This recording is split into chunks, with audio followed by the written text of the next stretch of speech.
रिमझिम अपने सौतेली माँ के साथ एक छोटे से घर में रहती थी।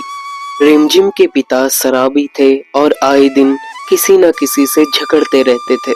रिमझिम की माँ बचपन में ही गुजर गई थी, इसलिए रिमझिम के पिता ने दूसरी शादी की और रिमझिम को माता पिता का प्यार नहीं मिल पाया। रिमझिम का एक सौतेला भाई दीपक था जो रिमझिम से बहुत प्यार करता था, पर उसकी सौतेली माँ उसे बिल्कुल पसंद नहीं करती थी। माँ, आप हमेशा मुझे पहले खाने के लिए बिठा देती हो, परंतु रिमझिम दीदी को हमेशा मेरा बचा हुआ खाना देती हो। आपको दीदी पर तरस नहीं आता? हट बुद्धू, झूठा खाने से तो भाई बहन का प्यार और ज्यादा बढ़ता है। हाँ हाँ, कौन से भाई बहन? जब मैं तेरी माँ ही नहीं हूँ तो तेरा भाई कहाँ से हुआ? बड़ी आई रिश्ता जोड़ने वाली। माँ की इस बात से दीपक को बहुत बुरा लगता है और रिमझिम भी एक कोने में बैठकर रोने लगती है। रिमझिम की माँ सोचती कि कैसे भी करके रिमझिम की शादी करवा दूं तो इस मुसीबत से पीछा छूटे। अजी सुनते हो, लड़की जवान हो गई है, मेरी मानो तो इसकी शादी करवा दो, वरना हाथ से निकल जाएगी। दूसरे ही दिन रिमझिम के पापा रिमझिम से दुगनी उम्र का एक आदमी को लेकर घर आते हैं जो शराब के नशे में धुत होता है। देखो भाई, पैसों की कोई कमी नहीं है, बस मेरे बच्चों का अच्छे से ध्यान रखे। जब रिमझिम को यह पता चला कि इस आदमी की पहली पत्नी मायके में है और यह दूसरी शादी करना चाहता है, तो वह दौड़कर बाहर गई और जामुन के पेड़ के नीचे बैठकर रोने लगी। दीदी, आप यहाँ से कहीं दूर भाग जाओ।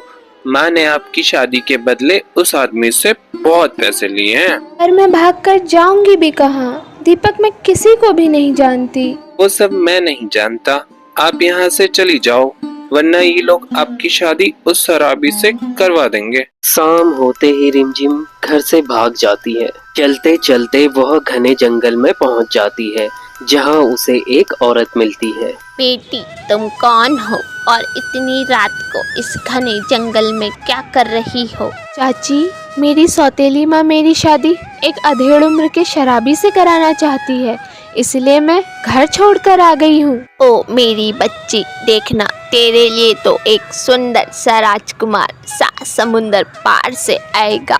उस औरत को रिमझिम पर दया आ जाती है और वह उसे अपनी झोपड़ी में ले जाती है। वह औरत रिमझिम से कहती है, तुम जब तक चाहो इस घर में रह सकती हो, बदले में तुम घर के काम काज में मेरा हाथ बटा दिया करना। अब रिमझिम उस झोपड़ी में रहने लगी और रोज जंगल जाकर लकड़ियां लाने लगी।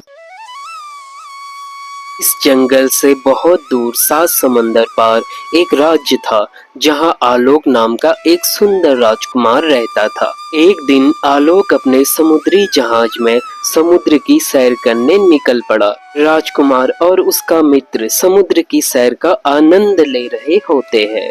तभी राजकुमार बोलता है, मित्र, आज तो हम बहुत दूर आ गए, वापस जाने में बहुत समय लगेगा। आपने सही कहा राजकुमार, अब हमें वापस चलना चाहिए। इतने में वहां पर एक उड़ने वाला सांप आता है और उन दोनों पर हमला कर देता है। सांप के हमले से राजकुमार और उसका मित्र बेहोश हो जाते हैं। जब उन दोनों को होश आता है, वो समुद्र के किनारे एक जंगल के करीब होते हैं। राजकुमार और उसका मित्र जंगल की तरफ बढ़ते हैं तो उन्हें लकड़ी लाती हुई रिमझिम दिखती है। हमारी मदद करो, हमें बहुत दर्द हो रहा है। तुम कौन हो और तुम्हें क्या तकलीफ है? ये राजकुमार आलोक हैं और मैं इनका मित्र हूँ।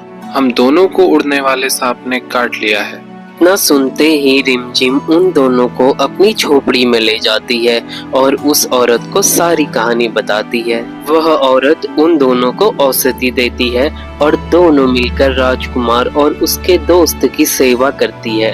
रिमझिम का प्रेम भाव देखकर राजकुमार आलोक रिमझिम पर मोहित हो जाता है। राजकुमार रिमझिम को शादी के लिए मना लेता है और रिमझिम को लेकर अपने राज्य की ओर बढ़ता है। जैसे ही राजकुमार और रिमझिम राज्य के तट पर पहुंचते हैं, समुद्र का डब्बू राक्षस प्रकट होता है और बोलता है, ये तुम अपने साथ किसे लेकर आए हो राजकुमार? सात समुंदर पार की यह कन्या हमारे राज्य में प्रवेश नहीं कर सकती। तुम भूल रहे हो डब्बू, तुम राजकुमार आलोक से बात कर रहे हो। हट जाओ वरना अभी तुम्हारा वध कर दूंगा। नहीं, मैं ये नहीं करूंगा। महाराज का सख्त आदेश है कि सात समुंदर पार का कोई भी व्यक्ति हमारे राज्य में प्रवेश नहीं करेगा। राजकुमार अपना धनुष बाण उठाता है और तीर डब्बू राक्षस के सीने में उतार देता है। डब्बू राक्षस को मारकर तीनों महल में पहुंचते हैं। राजकुमार और रिमझिम की इस हरकत से राजा को बड़ा गुस्सा आता है और वह राजकुमार और रिमझिम को कारागार में बंद कर देता है। पिताश्री, रिमझिम एक नेकदिल व ईमानदार लड़की है, कृपया इसे अपनी बहू के रूप में स्वीकार करें। राजकुमार के अत्यधिक विनती करने पर राजा को उस पर दया आ जाती है और वह बोलता है, ठीक है, मैं इस लड़की को अपनी बहू बनाने के लिए तैयार हूँ, लेकिन पहले इसे 3 परीक्षाएं देनी होंगी।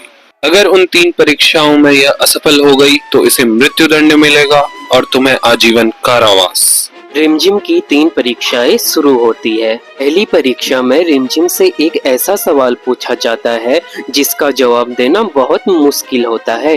एक ऐसी चाबी बताओ जो तालों के लिए नहीं बल्कि इंसान के दिल का दरवाजा खोलने के लिए होती है। प्रेम और विश्वास, इससे किसी भी इंसान के दिल का रास्ता खोला जा सकता है। पहली परीक्षा में रिमझिम पास हो जाती है। दूसरी परीक्षा में रिमझिम के सम्मुख 3 राजकुमार रख दिए जाते हैं और रिमझिम को इनमें से असली राजकुमार को पहचानना होता है। रिमझिम तीनों राजकुमारों के सम्मुख जाती है, लेकिन वह तीनों में से असली राजकुमार को नहीं पहचान पाती है। तभी उसे दूसरे नंबर के राजकुमार से उस औषधि की सुगंध आती है जो उसने राजकुमार को अपनी झोपड़ी में दी थी। रिमझिम दूसरे नंबर के राजकुमार के सम्मुख जाकर खड़ी हो जाती है और दूसरी परीक्षा में भी पास हो जाती है। 2 परीक्षाएं तो तुमने पास कर ली, यदि तीसरी परीक्षा में तुम असफल हुई तो तुम्हें मृत्युदंड मिलेगा। महाराज, कितनी भी कठिन परीक्षा क्यों ना हो, मैं पीछे नहीं हटूंगी, उसमें सफल होकर दिखाऊंगी।